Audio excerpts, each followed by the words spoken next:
Okay, imagine this.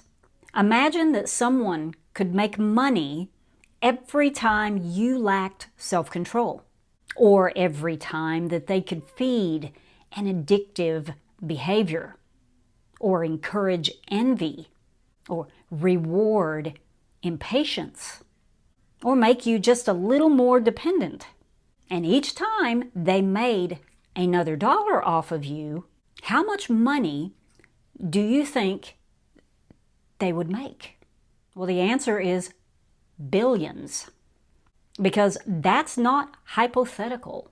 That's much of the modern economy, and it's using questionable tactics to feed its voracious appetite.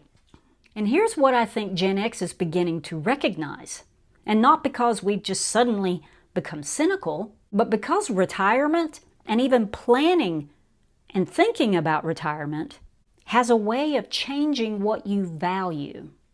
When you're younger, convenience feels like freedom. Impulse feels harmless. Another hour scrolling, no big deal. But something changes as you get closer to retirement. You start asking yourself different questions. What is this really costing me? Not just financially, but physically, mentally, emotionally. Because every habit eventually sends the bill somewhere. And that's when I realized something. Modern life doesn't just tolerate our weaknesses. It has learned how to monetize them. Now, I'm taking this video in a little bit of a different direction than many of my other ones, because I stumbled onto a pattern that I couldn't stop thinking about. Now, Gen X, do you remember the movie Seven? Yeah, the serial killer one with a very young Brad Pitt. But underneath all that, it was about 7 timeless weaknesses / 7 deadly sins that have been a part of human nature for centuries. And that's when something clicked for me. Not about the movie, but about us. Because the closer I get to retirement, the more I notice that many of the habits making companies billions of dollars are the exact same habits that are making it hard for ordinary people to build the kind of life that they actually want. And that's an upside down world. We've built a society where some of our weakest instincts have become somebody else's most profitable business model. And if Gen X wants to retire, if we want more freedom, if we want to escape the grind, I think we have to recognize the game before we can stop playing it.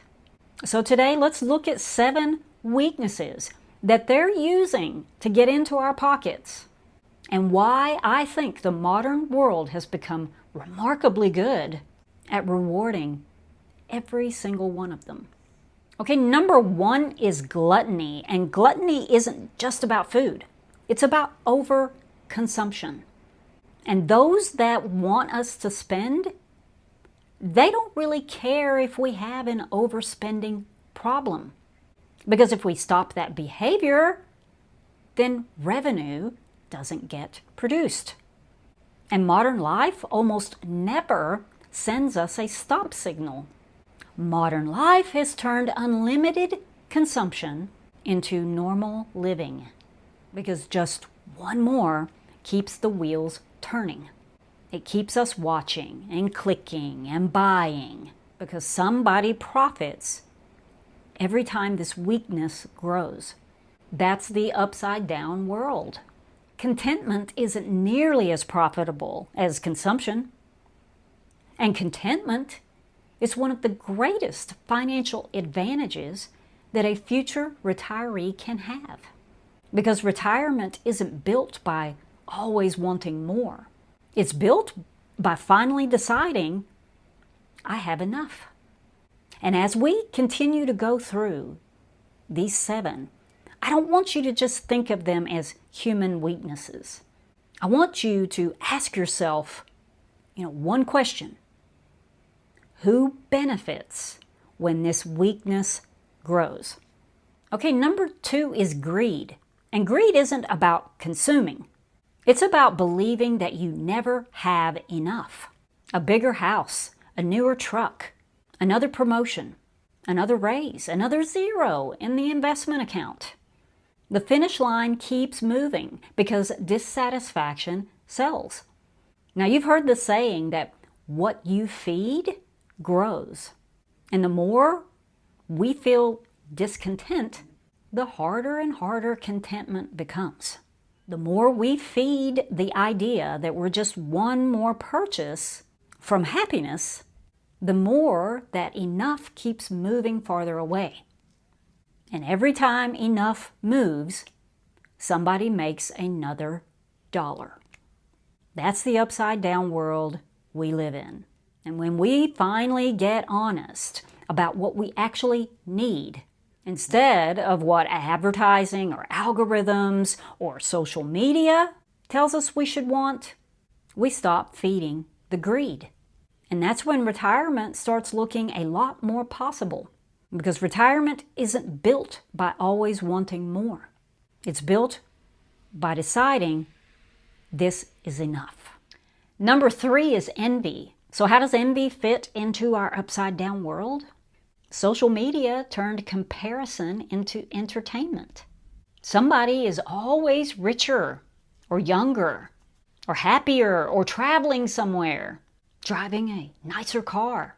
Every scroll whispers, you should be further along. Comparison and envy is very expensive. It can rob you of your money and your peace. Because it's hard to be grateful for your own life when you're constantly measuring it against somebody else's highlight reel. The more dissatisfied that we become with our own lives, the longer we scroll, the more we click, and the more someone else profits. But retirement isn't about building someone else's dream. It's about finally having the freedom to live your own. Number 4 is wrath, and wrath looks a little different today. It often looks like outrage, and outrage has become profitable. Social media platforms optimize for engagement, and it turns out that anger and outrage often generate a lot of engagement. Researchers at Yale analyzed 12.7 million tweets, and they found that when people expressed more outrage and then were rewarded with more likes and shares, they became more likely to express outrage again. So just think about that. The platform wasn't just rewarding anger, it was encouraging more of it, because outrage keeps people engaged, and engagement is profitable. And that's the upside down world, because the angrier we become, the longer we stay, and the more we stay, the more advertisement gets sold. But here's the irony, because as Gen X gets closer to retirement, I don't know anyone who's dreaming of having more outrage in their life.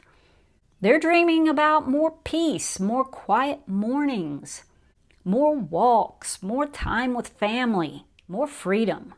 Retirement rewards peace of mind, not a constant state of anger. Okay, number 5 is sloth. And sloth isn't simply laziness. It's about becoming comfortable, letting someone or something else do everything for us. Letting technology think for us. GPS instead of learning the route. AI instead of thinking through the problem. Google instead of remembering.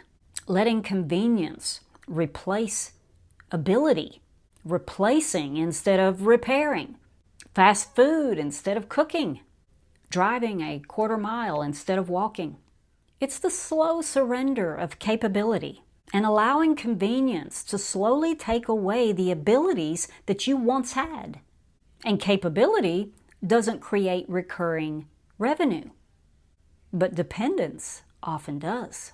And convenience can be wonderful, but dependence isn't. And there's a proverb that's nearly 3,000 years old that says, a little extra sleep, a little more slumber, a little folding of the hands to rest. Then poverty will pounce on you like a bandit. Now notice what it doesn't say. It doesn't say that one lazy afternoon ruins your life. It says a little, then a little more, then another. And that's how capability quietly slips away. And that's the upside down world. And retirement doesn't reward dependence. It rewards capability.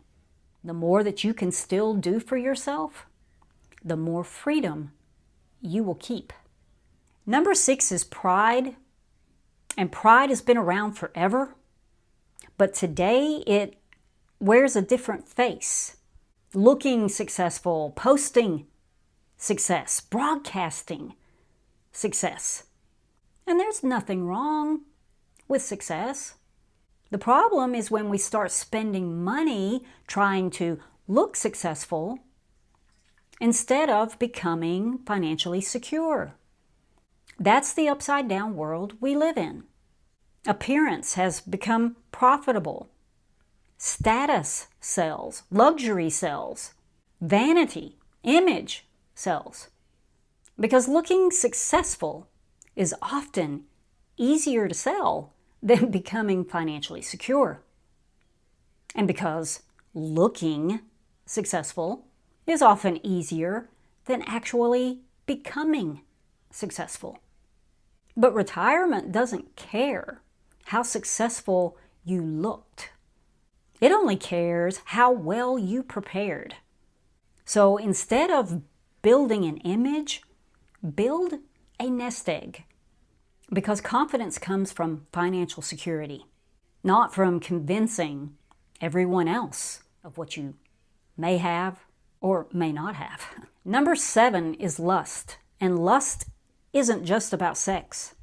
It's about allowing desire to control you rather than you controlling your desires. Modern life constantly tells us that the next purchase, the next vacation, the next phone, the next experience, that will finally satisfy us. Now that's the upside down world. But Gen X knows something by now, and that's lasting joy rarely comes wrapped up in a box. Practice telling yourself no sometimes, even if you can afford it. And that way you'll know exactly who's in charge. Now, since the beginning of time, mankind has always struggled with these 7 weaknesses. But throughout history, mankind has rightfully tried to restrain their power. So what changed? Is it that we've become remarkably good at building billion-dollar industries around encouraging them, profiting from them, monetizing them? We've created an upside-down world, one where many of our weakest instincts have become somebody else's strongest business model. And maybe that's why Gen X is starting to see the world differently. Because retirement and thinking about it, it changes the question. It stops being, what do I want today? And becomes, what kind of life am I building for tomorrow? And maybe that's our advantage. We still have time to stop playing a game that profits off our weaknesses and start building a life around our strengths instead. Because retirement rewards something that modern life often doesn't: discipline, contentment, capability, peace. And maybe retirement isn't just an escape from work. Maybe it's an escape from a world that's consistently and constantly trying to pull us in the opposite direction. And that may be the greatest escape hatch that Gen X has left. Have a great week, and I'll see you in the next one.